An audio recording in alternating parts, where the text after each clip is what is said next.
Let me tell you something before you go. Whenever people come see me live, I try to say something meaningful to people. And I'm in the laugh business.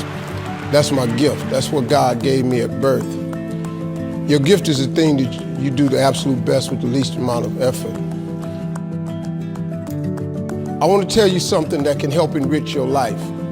It's a sure sign from God that he ain't through with you because he wakes you up in the morning. When he's done, you won't wake up no more.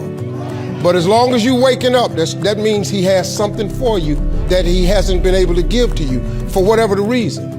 I'm going to help you get to that reason a little bit quicker. I want to tell you something that I learned that changed my life. I was reading a book one time. It had a quote in there from Albert Einstein. And Albert Einstein said, "Imagination is everything. It's the preview to life's coming attractions." If you think about that, that's a really, really true statement. Because everything you see in this world came from somebody's imagination. Everything.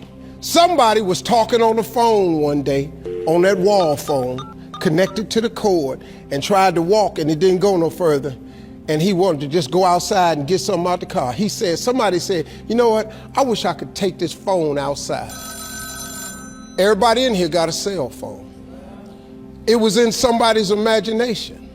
Somebody imagined that. Somebody imagined everything. Somebody got tired of walking. Somebody got tired of driving cars. Somebody said, "We're gonna fly." You're not finna fly. Everybody in here done been on a plane. See, your imagination is the evidence of things not seen.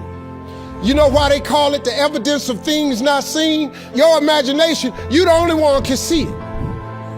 You're the only one can see it. See, so all this stuff you've been imagining was not some hocus pocus. When you imagine stuff, it's actually God showing you a preview of a coming attraction he has for you. That's what your imagination is.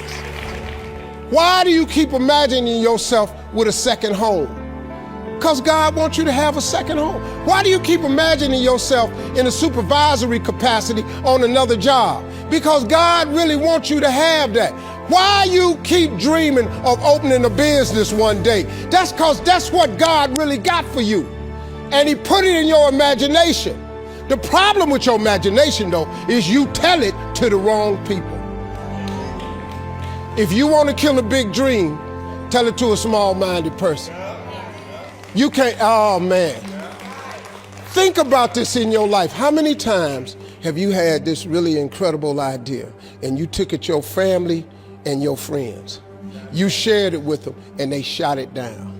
You know why they shot it down? Because they couldn't see it. Because God didn't put it in their imagination. He put it in yours. It was your evidence of things not seen. See, all this stuff you've been imagining, you ought to start working on it. Because that's what God really got for you. Your real life is in your imagination. I'm here to tell you that. You think I'm here by accident? I'm here because he put this in my imagination when I was 10. When I was 10, he showed me I was going to be on TV. Steve Harvey. That's all I ever wanted. The assignment when I was in the 6th grade was everybody write their name on a piece of paper and write what you want to be. You know what I wrote on my paper? I want to be on TV. Now, the problem I had, though, was I used to suffer with a serious stuttering problem. I couldn't talk outside my house. I stuttered for years. I flunked out of school. I'm on my 3rd marriage. I lost everything I ever owned twice. I've been homeless and lived in a car for 3 years. But at 10, though, I wrote on a piece of paper, I want to be on TV. So the teacher went around the room and read everybody's paper. Had you stand up when she called your name. And the only assignment was your name and what you want to be. Doctor, lawyer, dentist, basketball player, football player. I wrote I want to be on TV. She saved me for last. She said, "Little Stevie, come to the front." Now I'm thinking, I'm going to the front because I got the best answer. Because ain't nobody had put that on their paper. She called me to the front. I'm thinking I'm finna give me a gold star. But I was wrong about that. She called me to the front to humiliate me. First of all, you know I can't talk. I suffered with stuttering stammer so bad, man. I couldn't talk at all. And that lady lit in on me. Why did you write this on your paper? Now I'm standing there, I can't talk. Who in this school ever been on TV? Who in your family ever been on TV? Who in this neighborhood ever been on TV? I'm crushing, man. I'm standing there dying. She said, look at you standing there. You can't even talk. How they gonna put somebody like you on TV? So every Christmas, I send her a flat screen TV. Because I don't want her to miss me. I do not want her to miss not an episode of me. Because I wanted her to see what God had done for me. The fact that you couldn't see it, it wasn't for you to see. He put it in my imagination. But after 3 years of homelessness, losing everything I ever owned twice, suffering through flunking out of school, go home and cut your TV on. That little boy with the stuttering problem, he all over that TV. You can't cut your TV on. You can't cut your TV on not a day of the week and you don't see that little boy. That little boy with the stuttering problem is all over that TV because God put it in my imagination. All I did was hang on to that thought. I just kept hoping. I just kept hoping that what I had wrote on the paper would come true. A lot of times it wasn't about no faith.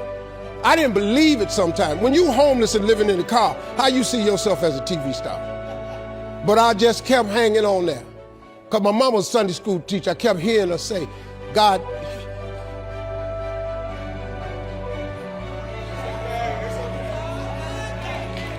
God didn't bring you this far to leave you. God didn't bring you this far to leave you. Why do you think he keeps waking you up? Because he got more for you. He got way more for you. He got plans for you. But he needs your faith. He just needs you to call on him. He needs you to dust off your imagination and just go for it. You got to try.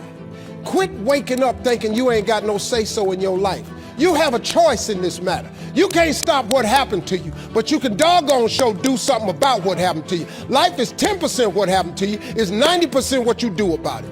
Somebody in your family gonna die.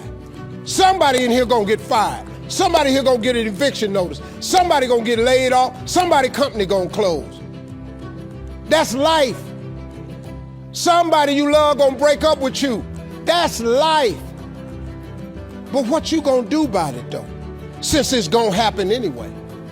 Trust me, go home and ask God to open up your imagination and then pursue it with everything in you and watch what he do for you. Appreciate y'all.